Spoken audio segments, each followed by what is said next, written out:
একটা জবানও বন্ধ রাখবেন না, সকলে আওয়াজ দিয়ে বলেন না আল্লাহু আকবার। আর জবান খুলে বলেন না ইয়া রাসূলুল্লাহ। সকলে উচ্চ আওয়াজ দিয়ে বলেন আমাদের হায়াতের মালিক কে? ও আমার করিকানদের বাবারা, আমি লম্বা চুন আপনাদের মাঝে লম্বা চুন আলোচনা করার জন্য বসি নাই। আমার ভাই ঢাকা থেকে আগত হয়েছে, ঢাকা থেকে আপনাদের মাঝে উপস্থিত হয়েছে। এর জন্য ভাইকে একটু আমি বললাম ভাই আপনি একটু আলোচনা করেন। ও বন্ধু, আজকে যিনি প্রধান বক্তা উনি আপনাদের কাছে সুন্দর আলোচনা করবে। বন্ধুরে বন্ধুরে, এই প্রধান বক্তা প্রতিদিন আসবে না। আমাদেরকে যদি আপনারা চান কালকে সকালবেলা আপনাদের এলাকার মধ্যে পাইবেন। বন্ধুরে, আজকে এই মাহফিলটা আমার ভাই সাজাইলো, ওনার কোনো উদ্দেশ্য নাই লক্ষ টাকা খরচ করে তাবারক খরচ করে আজকে আপনাদেরকে জমায়েত করলো। ওনারে যদি প্রশ্ন করে ভাই আজকের মাহফিলে আপনার লাভ হবে কি, আজকে এই মাহফিলটা আপনি কেন দিছেন, আমার ভাই এইখানে রেখেছে যারা মৃত ব্যক্তি তাদের স্মরণে আজকের মাহফিলটা। বন্ধু বন্ধুরে, এই দুনিয়া থেকে সব তোমার বন্ধ হয়ে যাবে। এই যে আজকে মাহফিলটা যে মৃত ব্যক্তিদের স্মরণে দিয়েছে, আজকে আপনারা কি খুশি, আপনারা করিকান্দির বাসীরা কি খুশি, ওই যে কবরবাসীরা তারা হাসতেছে আর আল্লাহর দরবারে দোয়া করতেছে। ও বন্ধু, শুধু আমরা দোয়া করলে কবরবাসীদের লাগে না, কবরবাসীদের রুহানি দোয়া আমাদেরকে দিতে থাকে। জোরে কোন সুবহানাল্লাহ। আর জবানটা খুলে বলেন না সুবহানাল্লাহ। এ দুনিয়া ছেড়ে চলে যাব একদিন, এ দুনিয়া ছেড়ে চলে যাব একদিন, আসব না আমি আর এ ভুবনে কোনো দিন, আসব না আমি আর এ ভুবনে কোনো দিন, এ দুনিয়া ছেড়ে চলে যাব একদিন। বলেন না যাইতে হইব নি বাবা, এই দুনিয়া ছেড়ে যেতে হবে কিনা? এ দুনিয়া ছেড়ে চলে যাব একদিন, মায়ার ওই বাঁধন ভেঙে যাবে একদিন। কারে আপনি আপন মনে করেন। এইবার আমার সাথে একজন হাজী সাহেব গেছে। এই হাজী সাহেব মদিনার রওজার মধ্যে গিয়া বলতেছে আমি যেই দিন বিদায় নিয়ে চলে আসব, ওই মুরব্বিটারে আমি হাতে দইরা দইরা নবীজির রওজা মুবারকের মধ্যে নিয়ে যাই, কিন্তু ভয় হয় কখন জানি মুরব্বিটা মদিনার মধ্যে হারায়া যায়। কারণ ওনার ছেলে আমাকে দায়িত্ব দিয়েছে ভাই আমার বাবারে আপনার হাতে তুইলা দিলাম, আমার বাবারে আপনি মদিনাতুল মুনাওয়ারা আল্লাহর খানায় কাবা ঘর ঘুরাই আনবেন। এরে আমার করিকান্দির বাবারা, আল্লাহর দরবারে যদি আল্লাহর খানায় কাবা ঘরে যদি যাও, তোমার চোখ দিয়া যদি পানি নাও আসে, নবীর রওজা মুবারকের সামনে যখন তুমি যাইবা, তোমার চোখ দিয়া যদি বাবা পানি না আসে, এমনি তোমার চোখ জোড়া গাল জোড়া পানি বাইয়া বাইয়া চলে আসবে। জোরে কন্যা সুবহানাল্লাহ। মদিনা মদিনা আশিক মুমিনের ঠিকানা, বলো না মদিনা মদিনা আশিক না বললে কি গুণ হইবনি বাবা? বলেন না একটু ঠোঁটটা লড়াই বলেন। মদিনা মদিনা আশিক মুমিনের ঠিকানা, বলো না মদিনা মদিনা মিনের ঠিকানা। তোমরা দিদার চেয়ে কাঁদো, তোমরা দিদার চেয়ে কাঁদো, তোমরা হও না নবীর দিওয়ানা। মদিনা মদিনা আশিক মুমিনের ঠিকানা, বলো না মদিনা মদিনা আশিক হায় হায় জালালউদ্দিন সুয়ুতি ৭৫ বারে দেখলো নবীজি। জোরে বলেন না সুবহানাল্লাহ। হায় রে জালালউদ্দিন সুয়ুতি ৭৫ বারে দেখলো নবীজি। এতবার দেখিয়াও নবী, এতবার দেখিয়াও নবী, তৃপ্তি তাহার হলো না। মদিনা মদিনা আশিক মুমিনের ঠিকানা, বলো না মদিনা মদিনা। মিনের ঠিকানা। আমার বন্ধুরা, একটু মদিনার প্রেমের ব্যাপারে আপনাদেরকে বলি। নবীর রওজা মুবারকের সামনে যখন নিয়ে যাই, ওই হাজিটা চোখ জোড়া গাল জোড়া পানি সাইরা সাইরা কান্দে। আমি তো নবীর রওজা মুবারক থেকে বিদায় নিয়ে চলে আসবো। এবার হাজিরে বললাম, হাজি আপনি কি বাড়িতে যাইবেন না? আপনার বিদায় নেওয়া তো হয়ে গেছে।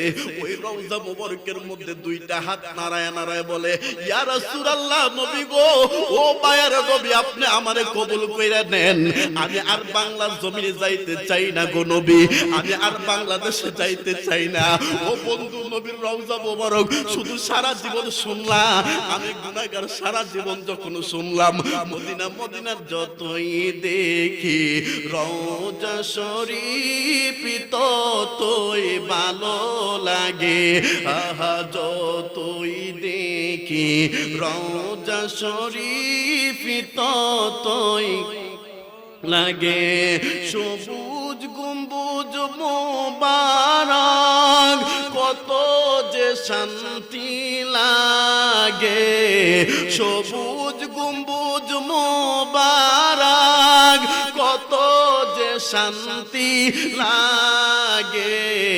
যতই দেখি রওজা শরীফ ততই ভালো লাগে। বলো, যতই দেখি রওজা শরীফ তো ভালো লাগে। আমার ভাইয়েরা, হাজী সাহেবটা বলতেছে, সাদ্দাম ভাই, আমার কি এইখানে রাইখা দেওয়া যায় না? আমি চাই এইখানের মধ্যে নবীর কদম মুবারকে থাকার জন্য। আমি বললাম, বাজান, সত্য কথা বলতে আপনি 3 মাস এই জায়গার মধ্যে থাকতে পারবেন, কিন্তু 15 দিন পর্যন্ত তো আপনার টিকিট কাটা। আপনি তো 15 দিন পরে বাড়িতে যাওয়া লাগবে। সন্তান আমার ফোন দিয়া ডাক দিয়া বলতেছে, ভাই আমার বাবা কি বলে? আমার বাবা, আপনার বাবা বলতেছে 3 মাস এই জায়গার মধ্যে থাকার জন্য। ও বন্ধু, আমার কাফেলার ইতিহাস আছে। আমার একজন মহিলা এমনি ভাবে মদিনা মদিনা কইরা মা ফাতেমার রওজা মুবারকের মধ্যে দাঁড়াইয়া, জান্নাতুল বাকির মধ্যে দাঁড়াইয়া বলছে, আল্লাহ গো, ও আল্লাহ, আমার বাংলাদেশে নিও না। আমার ডাক দিয়া কয়, সাদ্দাম ভাই, এই জায়গায় মরলে কি আল্লাহ জান্নাত দিবনি? আমি বললাম, আম্মা গো, এই জান্নাতুল বাকির মধ্যে যারা শুইবে, যাদেরকে শুয়াইবে, প্রত্যেকটি লোককে আল্লাহ জান্নাত দিয়া দিবে। জোরে কন্যা সুবহানাল্লাহ। মহিলাটা ডাক দিয়ে কয়, বাবা রে, তাইলে আল্লাহর দরবারে মহিলাটা দোয়া করে। বাস্তব ঘটনা, আমাদের কৃষ্ণনগর গ্রামের উজানচরের পাশে কৃষ্ণনগর, এই ফ্লাইটের আগের ফ্লাইটে এই মহিলা জান্নাতুল বাকির মধ্যে দাঁড়ায়া দাঁড়ায়া কয়, এই জায়গায় বলে মা ফাতেমা শুয়ে আছে। আল্লাহ, তুমি আমার মা ফাতেমার সাথে কবুল করো। আল্লাহ, তুমি আমারে বাংলাদেশের মধ্যে নিও না। সত্য কথা, আল্লাহ তার দোয়াটা কবুল কইরা ফেলাইছে। মহিলার কোনো রোগ নাই, কোনো অসুস্থ নাই। আরে আমার কই কান্দির বাবারা, আমার আল্লাহ শুধু দেখে অন্তর। কথা বলেন ঠিক কিনা? এ বন্ধু, তোমার লক্ষ টাকা আছে, আল্লাহর ঘরে যাইতে পারবা না, আবার তোমার কিছুই নাই। আপনাদের করিকান্দির একজনকে আমি পাসপোর্ট করাইলাম। এই লোকটা ডাক দিয়া বলতেছে, হুজুর, আমার অর্থ নাই, সম্পদ নাই, কোনো কিছুই নাই, আমি চাই আপনার সাথে মদিনায় যাইতে। জোরে কন্যা সুবহানাল্লাহ।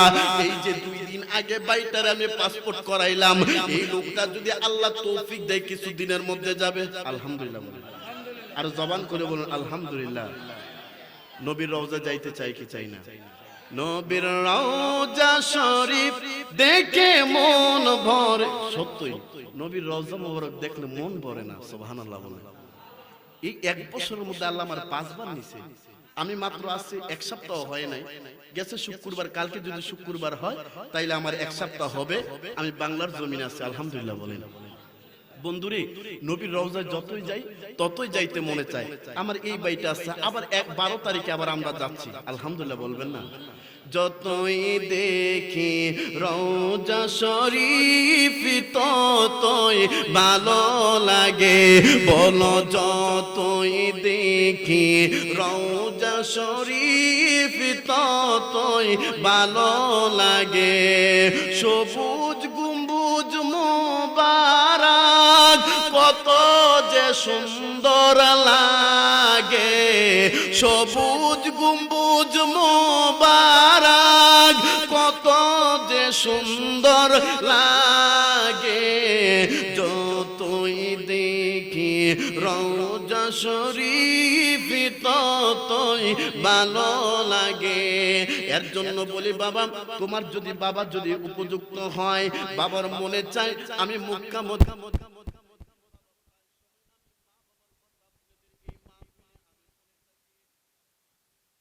বাবার একজন মা বাবার সন্তান, এই ছেলেটা রাহাত একটা মা বাবার পাগল একটা সন্তান। বন্ধুরারে আমার, এই ছেলেটা ডাক দিয়া বলতেছে হুজুর, এই বাবাই ডাক দিয়া বলতেছে সাদ্দাম হুজুর, আমার সন্তানটার জন্য আপনি দোয়া কইরেন। আমার সন্তানটা 5টা মাত্র সন্তান, 5টা সন্তান দিয়ে আল্লাহ অনেক টাকা দিছে, কিন্তু এই ছেলেটা ঢাকার জমিনে কাজ করে। এই ছেলেটা বলতেছে আব্বা আপনারা আমি উমরা করামো, আপনি যাইবেন। আমি 2টা চোখের পানি ছাইরা বলছিলাম বাবারে, আমার 4টা পুত্র আমারে বলে নাই, তুই তো আমারে বললে। ও বাবা, তোর যদি মনে চাই তুই আমার মদিনার মধ্যে নিয়ে যা। বন্ধুরারে আমার, বাবাজিরারে আমার, বাবার পাগল হইয়া যদি তুমি বাবারে পাঠাইতে পারো, ওই বাবাটা আল্লাহর খানায় কাবার মধ্যে দইরা বলবে আল্লাহ আমার সন্তানটার তুমি মাফ কইরা দিও, আল্লাহ আমার সন্তানটার তুমি কোনো কাজের মধ্যে ঠেকাইও না। কথা বলেন ঠিক কি না? ও বন্ধু, বাবা তোমার জান্নাত, বাবা তোমার জাহান্নাম। এর জন্যই তো বন্ধু আল্লাহর নবী একজন সাহাবী ছিলেন, যেই সাহাবীরে আমার নবী বলছে সাহাবীরে আগুন লাগাইয়া দাও, ওই সাহাবীরে আগুনের মধ্যে তোমরা পুরাইয়া দাও। হযরতে বেলাল রাদিয়াল্লাহু তাআলা আনহু নবীর কাছে গিয়া বললেন, নবী গো, আপনার একটা প্রাণের একটা সাহাবী, যেই সাহাবীর জবান দিয়ে কলমা বাইরে হয় না। আমার নবী ডাক দিয়া বলতেছে বেলাল রে বেলাল, ওই ব্যক্তির ওই সাহাবীটার মা আসেনি। সুবহানাল্লাহ। আর জবানটা খুলে বলেন না সুবহানাল্লাহ। জান্নাতের চাবি আমার মা, মা গো জান্নাতের চাবি আমার মা। বেজাল আছে মা যে জান্নাতের চাবি, বেজাল আছে। আমি যদি মার খেদমত না কইরা যদি ওয়াজ মাহফিল করি, আমি আল্লাহর খানায় কাবার যদি হাজারো বার গিয়া আল্লাহর আসওয়াদ পাথরের মধ্যে চুমা খাই, কোনো লাভ হইল না। কথা কোন? মা হলো আমার জান্নাত, মা হইল আমার জাহান্নাম। এর জন্যই তো বলে জান্নাতের চাবি আমার মা, মা গো জান্নাতের চাবি আমার মা। বলো না জান্নাতের চাবি আমার মা গো জান্নাতের চাবি আমার মা। যার বেঁচে নাই তার মতো দুঃখী নাই, খালা ফুফু মায়ের মতো না, না গো জান্নাতের চাবি আমার মা। বলো না জান্নাতের চাবি